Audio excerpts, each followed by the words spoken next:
It is the anthem you watch. Dante's Boxing Nation. Dante's Boxing Nation. Keep watching. Keep watching.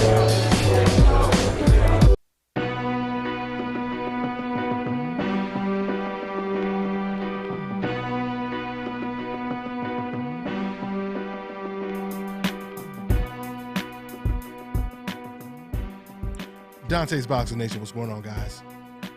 Well, I tell you, man, some really good news to report, but at the same time, there's a little bit of bad news as well. Let me just start with the good news. So the good news is, right now, the IBF has ordered ARTUR BETERBIEV versus SULLIVAN Barrera to fight for the IBF #1 mandatory position. That's the good news. Now, the purse bid is supposed to be October 5th, I believe. That's the good news. Now, the bad news is Team BETERBIEV, they don't seem too excited about this news, because BETERBIEV's promoter, and I quote, this is what he said it's somewhat deceiving that we have to go to purse bid. And then he basically talked about how Barrera, he can't enter Canada, and he said, so if we win the purse bid, no matter what happens, we're still going to fight in Canada, a place that they know that Barrera can't fight. This doesn't make any sense to me. First of all, BETERBIEV, you know, he's signed with Al Heyman. BETERBIEV, he's trying to become a bigger star. So, of course, we all know that all of these fighters from different countries, eventually they come over here to the United States so they can make a name for themselves, right? We've seen this with Golovkin, with Kovalev, Lomachenko, and everyone else. So the fact that BETERBIEV is signed with an American advisor / kind of promoter, which I know he's not technically a promoter, but you guys know what I'm saying. So the excuse of not wanting to fight Sullivan Barrera because Barrera can't fight in Canada is not adding up, because BETERBIEV, he just fought in the United States 3 fights ago against Alexander Johnson. So we already know that he's already fought in the States before.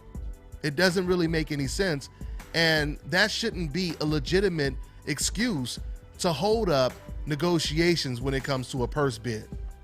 If this is what the IBF is demanding, then they need to make this fight come to fruition no matter how they have to do it.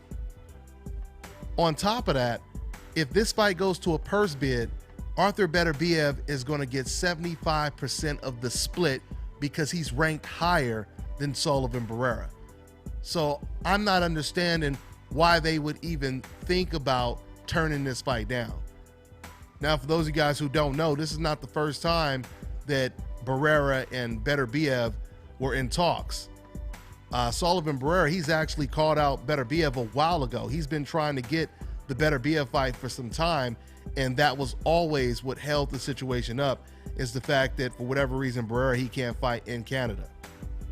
Something else that needs to be noted is not only did Team BETERBIEV turn down a Barrera fight, but they also turned down a Sergey Kovalev fight as well.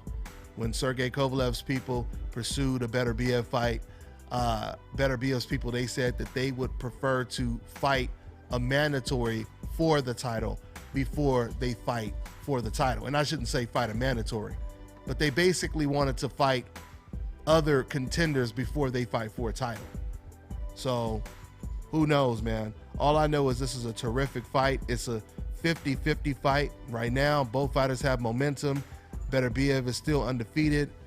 Sullivan Barrera just beat an undefeated fighter in Shabransky. So this will be a hell of a fight. Hopefully they find a way to work around this Canada situation and they bring the fight to the United States. That's all I got for now, guys. I'm on to the next one. This is Bobby, and you're watching Dante's Boxing Nation.